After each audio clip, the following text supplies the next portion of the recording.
Bien, buenas tardes con todos y cada uno de ustedes, mis apreciados estudiantes de nuestra modesta casa de estudios.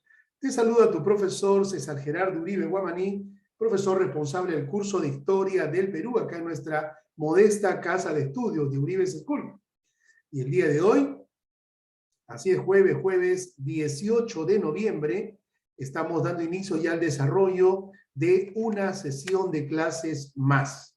Tu profesor César Gerardo Uribe Guamaní te saluda muy cordialmente en esta tarde, y esta clase va dedicada a los estudiantes del cuarto año de secundaria, sección A, en nuestra modesta casa de estudios de Uribe School.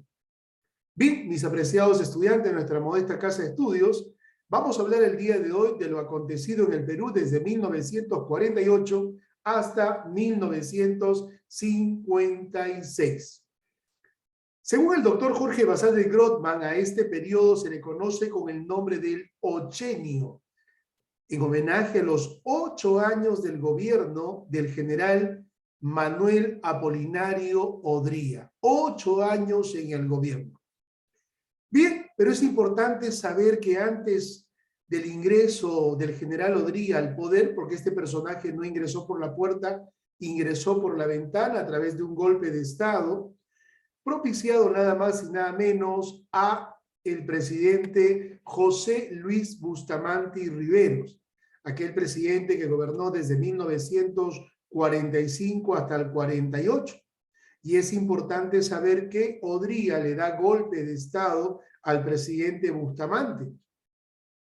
Pero también es importante resaltar algunos hechos acontecidos durante el gobierno del presidente José Luis Bustamante y Riveros. Uno de ellos fue categóricamente, dar a conocer que el Perú no tenía 12 millas en cuanto a soberanía marítima, sino 200 millas marinas mar adentro. El 1 de agosto de 1947, el presidente José Luis Bustamante y Riveros da a conocer que la soberanía del Perú se extiende hasta 200 millas, gracias a un estudio que hace en la morfología submarina, donde se van a determinar que dentro del mar existen 4 tipos de tierras, caracterizado por la plataforma continental o zócalo continental, el talud continental, la llanura oceánica y las fosas marinas. Sí, señor. Y que nuestra soberanía marítima se extiende hasta 200 millas.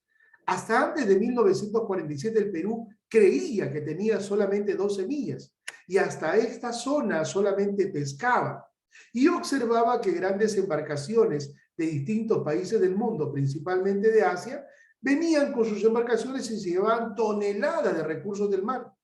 La ignorancia costó mucho. Pero a partir del 1 de agosto del 47 la situación cambió. Ningún barco a partir de esa fecha podía extraer del mar nuestros recursos, salvo pague impuestos respectivos. Antes del gobierno del doctor José Luis Bustamante y Riveros, es importante recordar también que gobernó en el Perú nada más y nada menos Manuel Prado y Ugarteche. Este gobierna desde 1939 al 45. Y también es importante resaltar que durante el gobierno de Manuel Prado y Ugarteche se acontece en el mundo la Segunda Guerra Mundial, protagonizado nada más y nada menos por Alemania y dirigidos por Adolfo Hitler.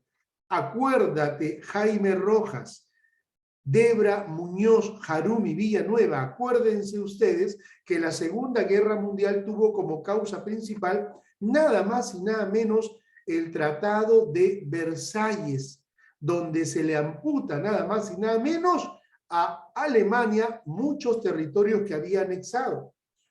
Y en revancha a este acuerdo se prepararía 20 años más tarde para desencadenar otro segundo acontecimiento, la Segunda Guerra Mundial.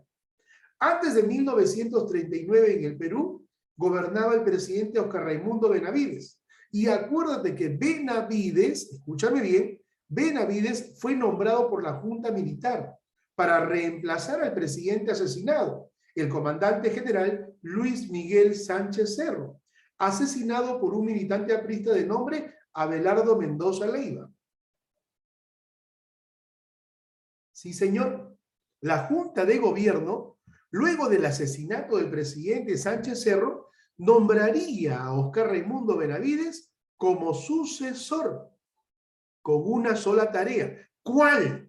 La tarea de Benavides fue convocar a elecciones. Sí, señor.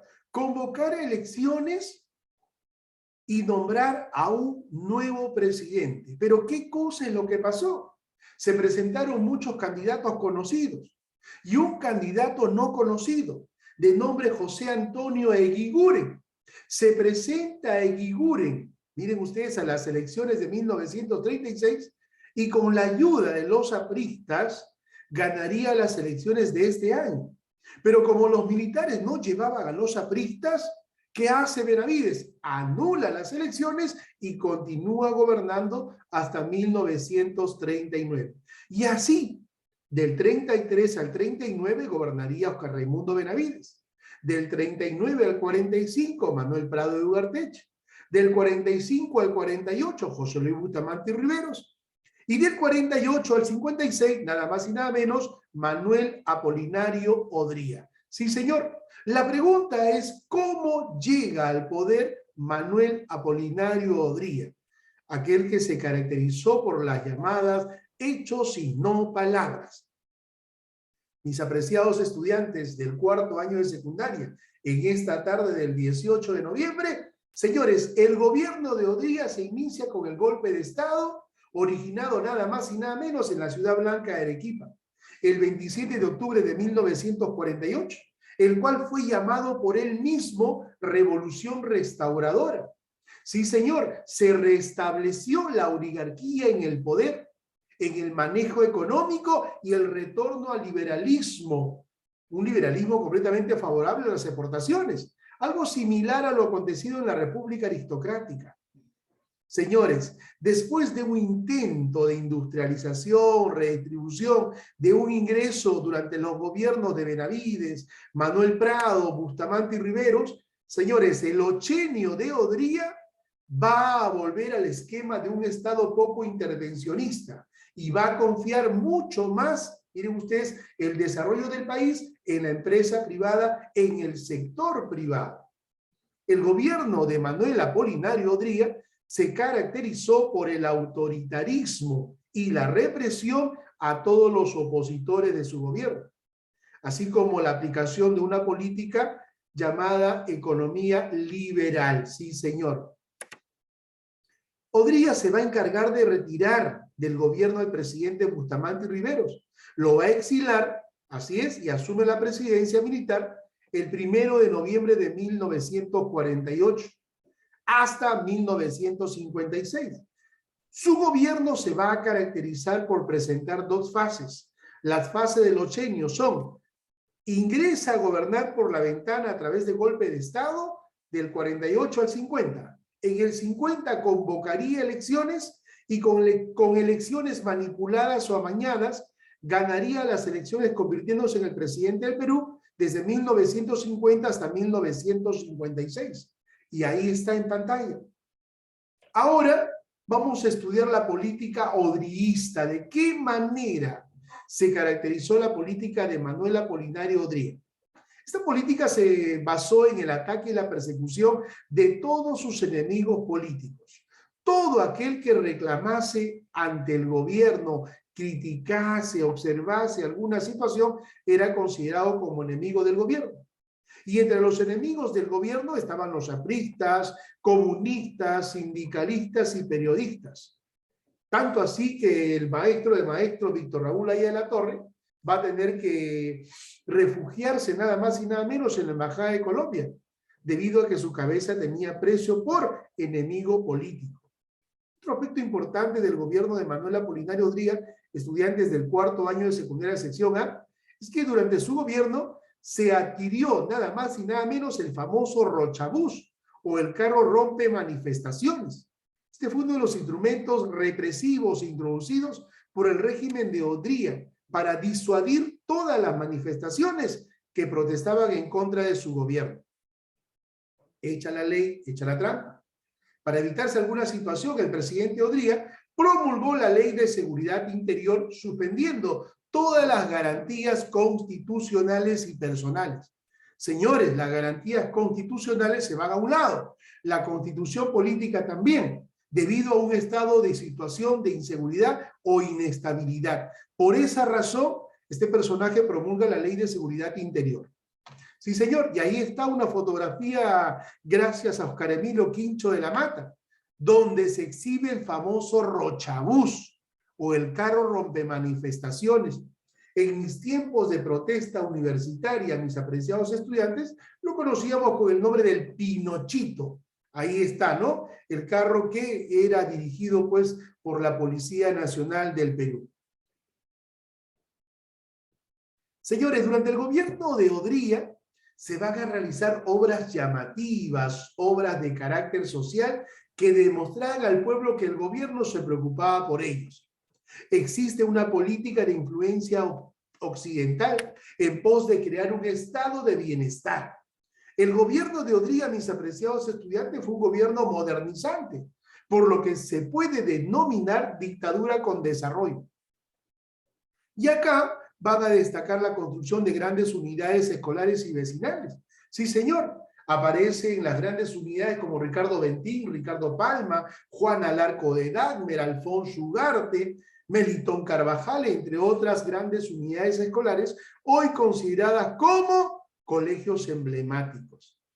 Entre otros aspectos del gobierno del presidente Odría, se amplía la cobertura del seguro social, tanto para obreros como para empleados, se incrementa el salario de las Fuerzas Armadas y la Policía Nacional, se logra construir nada más y nada menos hospitales para las Fuerzas Armadas, para la Policía en la Avenida Brasil, y también la construcción del Hospital Edgardo Rebagliati con exclusividad para el empleado.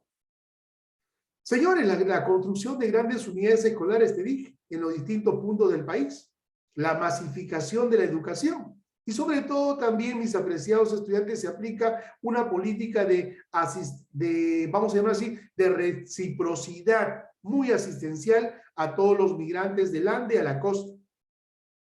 Y algo importante también, con el fin de ser un presidente bastante popular y ganarse la simpatía de los electores, aprueba que la mujer vaya por vez primera a las urnas, a sufragar con derecho al voto femenino. O sea que a partir de 1952, las mujeres irían ya a sufragar, el derecho al sufragio. Y acá tenemos nada más y nada menos una fotografía de lo que va a ser la apertura, nada más y nada menos, del famoso Estadio Nacional, 27 de octubre de 1952, el famoso Coloso de José Díaz. Sí, señor, el Estadio Nacional. Miren ustedes, impresionante. Una pregunta sin responder hasta el día de hoy es, ¿por qué razón se colocó el nombre de José Díaz? Según los datos de la historia, no existe ningún José Díaz que haya sido deportista. Hay uno que fue soldado y participó en la Guerra del Pacífico. Pero es una pregunta sin respuesta hasta el día de hoy, mis apreciados estudiantes. Y ahí está una fotografía de lo que fue, durante aquellos tiempos, el modernísimo Ministerio de Educación, ubicado entre la Avenida Grau y la Avenida Bancay, frente nada más y nada menos al Parque Universitario La Casona de San Marcos. Hoy en día es sede del Poder Judicial. Hoy en día el Ministerio de Educación se encuentra en la Avenida Javier Prado, cruce con la Avenida Aviación en San Borja. Una moderna construcción. Es importante también saber que durante el gobierno de Odría se establece que todos los 6 de julio de cada año se celebraría el Día del Maestro. Un abrazo y mis aplausos a los maestros en el Perú, los maestros de vocación.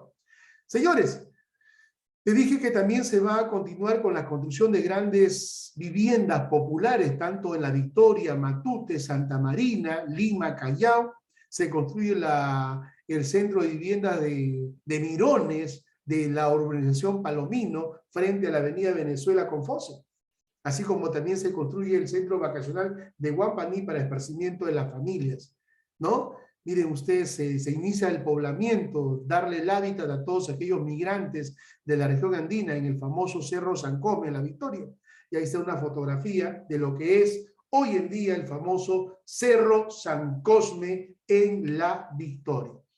Así, mis apreciados estudiantes, te dije hace un instante que se inicia la construcción de grandes locales escolares, ¿no? Grandes unidades escolares como Ricardo Palma, Ricardo Bentín, Alfonso Ugarte, Melitón Carvajal, entre otros. Hoy en día son llamadas escuelas emblemáticas, donde se brindaba formación en educación básica regular, así como la creación de institutos pedagógicos, como el famoso Instituto Pedagógico Nacional de Monterrico. Así como se dotó de una moderna infraestructura, también se dotó de excelentes profesores, de excelentes profesionales, los maestros de vocación, ¿no? Esos maestros de saco y corbata que representan el modelo hasta el día de hoy. Y ahí está, fotografía de lo que aconteció recientemente el Colegio Nacional Alfonso Ugarte en Miraflores y el Colegio Melitón Carvajal en Lince, mis apreciados estudiantes. También se mejoró el transporte, las distintas vías de acceso a la capital a través de un plan de construcción vial, mejorando las carreteras existentes y abriendo otras hacia el interior del país. Miren ustedes esos automóviles de aquellos tiempos, ¿no? Durante el gobierno del presidente Manuel Apolinario Odría. Y ahí está la construcción de lo que fue el Seguro Social del Empleado, el Hospital Edgardo Rebagliati Martins. Miren ustedes, exclusivamente para los empleados en el Perú, porque para el obrero se encontraba el Hospital Guillermo Almenara, ubicado en la avenida Grau. Hoy en día ambos pertenecen a E-Salud. Otro aspecto importante, también se crea nada más y nada menos el CAE, el Centro de Altos Estudios Militares. Miren ustedes, para rendir formación a todos los oficiales de las Fuerzas Armadas y Policía Nacional hoy en día, donde se realizan estudios de carácter político-social como parte de la defensa nacional. Ustedes saben que la defensa nacional es muy importante para cuidar y proteger nuestras fronteras. Sí, señor. Y ahí está una fotografía de lo que es la primera escuela de ingenieros, nada más y nada menos, mis apreciados estudiantes, la Universidad Nacional de Ingeniería. Impresionante. Acuérdense ustedes que el primer rector de esta Casa Superior de Estudios fue nada más y nada menos que Eduardo de Haros. Así es, señores. Mis saludos para todos los estudiantes de esta prestigiosa Casa de Estudios. Miren ustedes, la Universidad Nacional de Ingeniería. La política económica del presidente Manuel Apolinario Odría es que este va a promover la inversión extranjera y las exportaciones, debido a la demanda que Estados Unidos tenía y debido a la guerra que Corea atravesaba en el año 1953. Se reinicia el pago de la deuda externa por los ingresos que va a tener el Perú, se van a brindar beneficios tributarios a la inversión y mayores exportaciones de las mineras Marcona, Cerro de Pasco, South del Perú, las pesqueras y la petrolera International Petroleum Company. En otras palabras, la economía va mejorando. Y para que mejore más, el presidente Odría solicita primero a los Estados Unidos que venga al Perú una misión norteamericana presidida por Julius Klein. ¿Para qué? Para hacer un estudio en la economía del Perú, y gracias a esto, mis apreciados estudiantes, Julius Klein recomendó que el sistema económico del Perú tendría que ser una economía de libre mercado, donde el Estado ya no controla el precio de los productos, donde haya libre competencia. Sí, señores. Y la crisis económica se pudo superar gracias a esta política de libre mercado. Una economía de comercio libre, una economía basada en la competencia de precios. Bien, y así llegamos al año 1956, donde ya Odría tiene que dejar el mando y convocar elecciones. Y se presentan tres candidatos de gran importancia, de gran renombre: el doctor Hernando de la Valle, se presenta el expresidente Manuel Prado de Ugarteche, y se presenta por vez primera, representando al Partido Acción Popular, nada más y nada menos, el arquitecto Fernando Belaúnde Terry. Se lanzaría por primera vez a la vida política. Y ya más adelante vamos a encontrarlo a él como presidente constitucional del Perú durante 2 periodos de gobierno. En las elecciones de 1956, mis apreciados estudiantes, ganaría estas elecciones nada más y nada menos el expresidente Manuel Prado de Ugarteche con el 45,5% a favor de los electores. Y de esta manera, el presidente Manuel Apolinario Odría le entrega la banda presidencial por segunda vez, nada más y nada menos, a Manuel Prado y Ugarteche. Este gobernaría desde 1956 hasta 1962. Y en el 62 postularía y ganaría las elecciones nada más y nada menos el arquitecto Fernando Belaúnde Terry. Gracias, mis apreciados estudiantes, a cada uno de ustedes. Nos vemos en la siguiente hora con práctica calificada. Gracias. Buenas tardes.